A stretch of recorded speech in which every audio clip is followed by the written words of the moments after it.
President Obama and his family decided that as part of their summer they would actually visit national parks because it is a unifying American idea, fundamentally democratic and very much a part of our future. I have great memories of being here.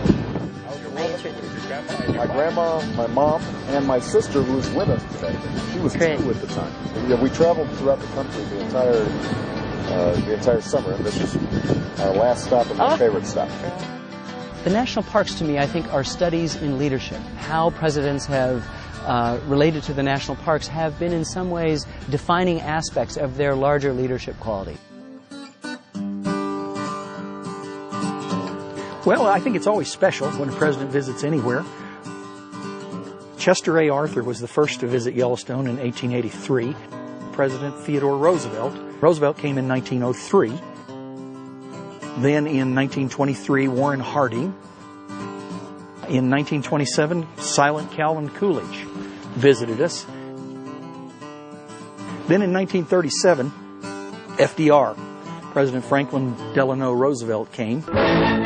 President Franklin D. Roosevelt, swinging through the West on a campaign tour, took time out for a visit to Yellowstone National Park. An exponent of conservation, Mr. Roosevelt backed many measures aimed at enlarging our national forests and preserving wildlife. This was a moment of relaxation amid the scenes he loved. This is a moment that I've been looking forward to for a long, long time. To return to Yellowstone, where I spent one of the greatest summers of my life. Gerald Ford was an interesting example of a president because he had been a park ranger in Yellowstone. Then after Ford, Jimmy Carter came to Yellowstone and was again fishing. That was his primary focus. After Carter, George Herbert Walker Bush, who came to Yellowstone in 1989. Bill Clinton was here twice. Yellowstone is the symbol of our national parks because it's the oldest one and the first one in the history of the world. And then after Bill Clinton, of course, we had President Barck Obama.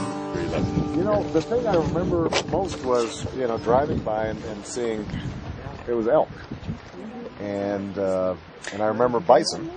And in fact, I ran up close to a bison. I took pictures of it. It's never a good idea to approach bison closely. The Recovery Act has been a real boom for us. It's been welcome dollars. The great thing about the way the National Park Service and Yellowstone approached the Recovery Act, the funding with that was we lined up a variety of projects that we already had in the queue of things that we wanted to do. The notion that collectively we come together and we say, we're going to preserve some things that last beyond our individual lives, that we're going to pass that on. And we have to do it together.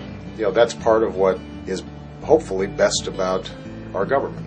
And so every once in a while we need the ability to step back from our personal wants and project something finer and better for future generations. That's what the Park District's all about.